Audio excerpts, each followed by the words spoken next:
Hello everyone, welcome to our online classes. अभी तक आपने पढ़ा था विलयन में परासरण और परासरण का। अब आप पढ़ेंगे उत्क्रम परासरण। उत्क्रम परासरण अर्थात रिवर्सिबल ऑस्मोसिस। रिवर्सिबल ऑस्मोसिस में क्या होता है? विलयन में जब हम दाब लगाते थे तो शुद्ध विलायक के कण विलयन से पुनः अर्धपारगीय झिल्ली में से होकर के शुद्ध विलायक में आ जाते थे। अब परासरण दाब से अधिक जब किसी विलयन पर दाब लगाते हैं, विलयन से शुद्ध विलायक में प्रवेश कर जाते हैं, उत्क्रम परासरण कहलाते हैं। फिर से ध्यान दीजिएगा, अभी तक आपने देखा था कि परासरण को रोकने के लिए विलयन पर दाब लगाते थे, तो जिससे परासरण जो हुआ था उसके विलायक शुद्ध विलायक के कण पुनः शुद्ध विलायक में पहुंच जाते थे। अब यहां पे क्या करते हैं, परासरण दाब से अधिक दाब जब हम विलयन पे लगा देते हैं तो विलयन में विलायक के कण भी उपलब्ध होंगे, वो भी धीरे धीरे किसमें जाने लगेंगे, शुद्ध विलायक में जाने लगेंगे। तो यह क्रिया उत्क्रम परासरण कहलाती है। अब अगली हेडिंग, नेक्स्ट हेडिंग, समपरासरी विलयन।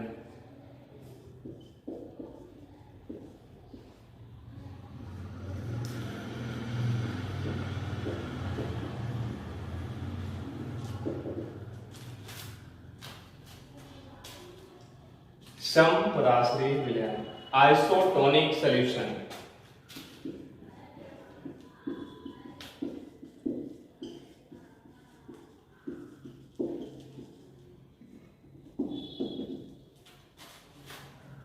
समान ताप पर जिन दो विलयनों का परासरण दाब समान होता है, समपरासरी विलयन अर्थात आइसोटोनिक सॉल्यूशन कहलाते हैं। फिर से ध्यान दीजिएगा, समान ताप पर जिन विलयनों का परासरण दाब समान होता है उन्हें समपरासरी विलयन कहते हैं। समदाबी विलयन, समदाबी विलयन। अब ध्यान दीजिएगा, समदाबी विलयन किसे कहते हैं? समान ताप पर जिन विलयनों का वाष्प दाब समान होता है समदाबी विलयन कहलाते हैं। ध्यान दीजिएगा, समान ताप पर जिन विलयनों का वाष्प दाब समान होता है समदाबी विलयन कहलाते हैं।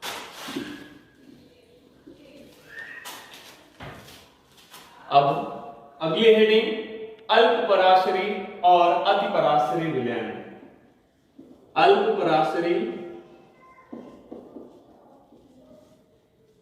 और अतिपरासरी विलयन। ध्यान देंगे,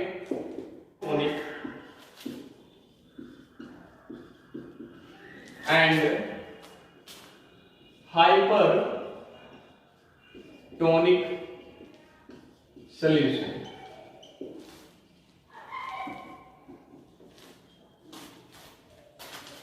हाइपोटोनिक और हाइपरटोनिक अर्थात अल्पपरासरी और अतिपरासरी विलयन। समान ताप पर दो या दो से अधिक विलयन में जिस विलयन का परासरण दाब कम होता है उसे अल्पपरासरी, और समान ताप पर जिस विलयन का परासरण दाब अधिक होता है उसे अतिपरासरी विलयन कहते हैं। परासरण दाबों के विलयनों को अर्धपारगम्य झिल्ली के द्वारा पृथक करने पर विलायक का प्रवाह अल्पपरासरी विलयन से अतिपरासरी विलयन की ओर होता है। मतलब जब दो विलयन आप पृथक करके रखते हैं तो उसका प्रवाह सदैव, विलायक के कणों का प्रवाह सदैव अल्पपरासरी से अतिपरासरी विलयन एग्जांपल आप लेते हैं। सपोज दैट लाल रुधिर कोशिकाओं को जब हम जल में डालते हैं तो वह फूल जाती है। कैसे, क्या कारण होता है, ये आप जानेंगे।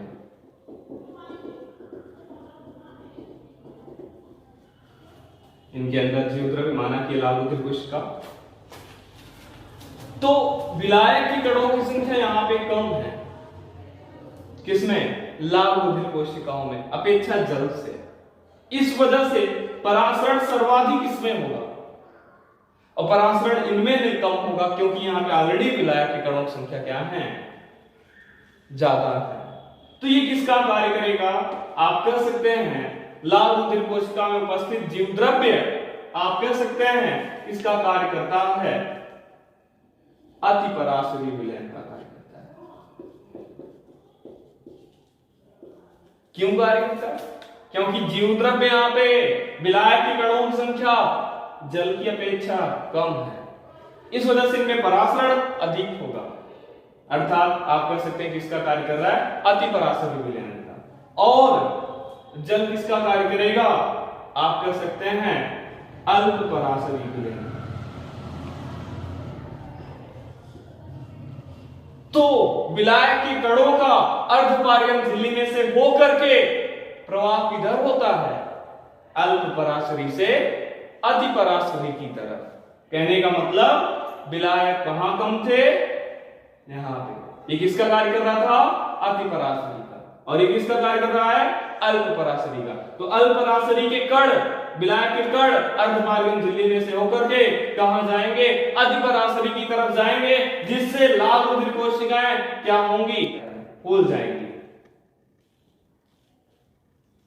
समझ में आया। दूसरी कंडीशन, जब लाल रुधिर कोशिकाओं को NaCl के विलयन में डुबो देते हैं, तब लाल रुधिर कोशिकाओं में उपस्थित जीवद्रव्य किसका कार्य करने लगते हैं, अल्पपराशरी का कार्य करने लगते हैं। और NaCl का विलयन किसका कार्य करने लगता है, अतिपराशरी का कार्य करने लगता है, जिससे विलायक के कण अर्धपारगम झिल्ली में से होकर के स्वतः आ जाते हैं, किसमें, NaCl के विलयन में, जिससे लाल रुधिर कोशिका क्या हो जाती हैं, सिकुड़ जाती हैं। तो आपसे क्वेश्चन पूछा जा सकता है कि क्या होता है जब लाल रुधिर कोशिकाओं को हम जल में डुबोते हैं तो वह फूल जाती हैं, परंतु जब हम NaCl के विलयन में डुबोते हैं तो वह सिकुड़ जाती है। तो आपके नियम, परासरण, दाब के नियम, परासरण दाब के नियम, law of osmotic pressure. Want half ने बताया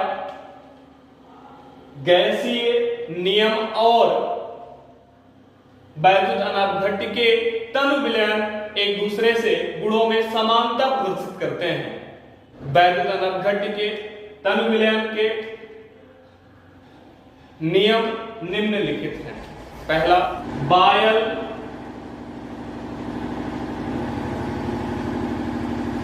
वांट हाफ नियम।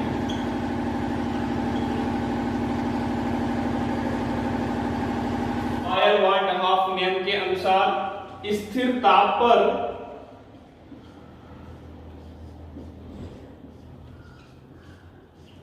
किसी विलयन का परासरण दाब किसी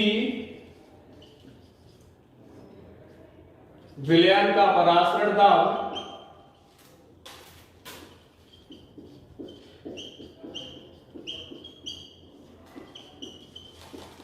विलयन की सांद्रता C के समानुपाती होता है। विलयन की सांद्रता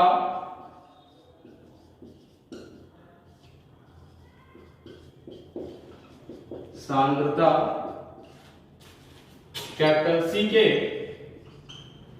समानुपाती होता है।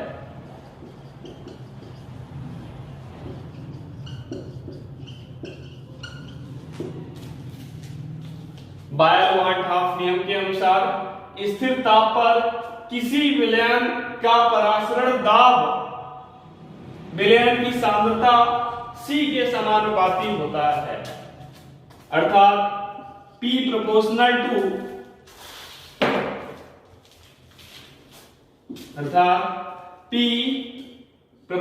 टू C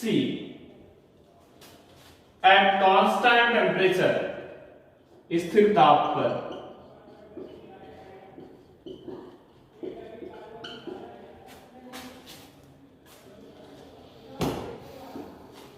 अब आप जानते हैं प्रोपोर्शनल लाने के लिए क्या करते हैं, कांस्टेंट लाते हैं, P बराबर के सी, जहां P परासरण दाब, C सांद्रता विलयन की, K नियतांक है। यदि विलयन की सांद्रता 1 मोल प्रति मिलीलीटर है तो विलयन का परासरण दाब P बराबर होगा K बराबर C का मान कितना है 1 मोल प्रति मिलीलीटर, मतलब 1/V। ठीक है, लिख सकते हैं V इधर भाग में है, इधर आएगा गुणा में हो जाएगा, PV बराबर, हम लिख सकते हैं PV बराबर K कांस्टेंट। अब दूसरा नियम आप पढ़ेंगे,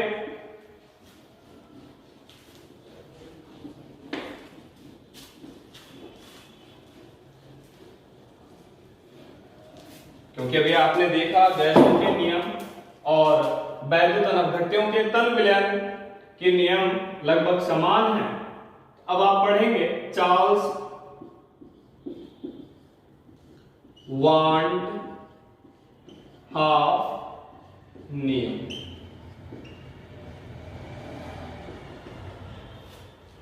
चार्ल्स वांड हाफ के नियम के अनुसार स्थिर सांद्रता पर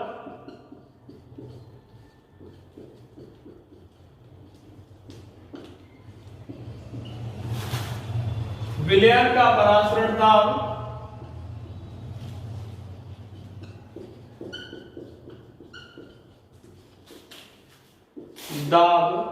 स्थिर सांद्रता पर विलयन का परासरण दाब P परम ताप T के समानुपाती होता है।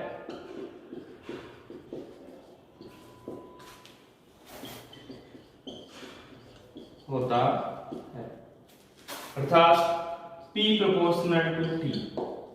प्रोपोर्शनल डालने के लिए कांस्टेंट लाएंगे, P बराबर K डैश T, जहां P परासरण दाब, K डैश स्थिरांक और T परम ताप है।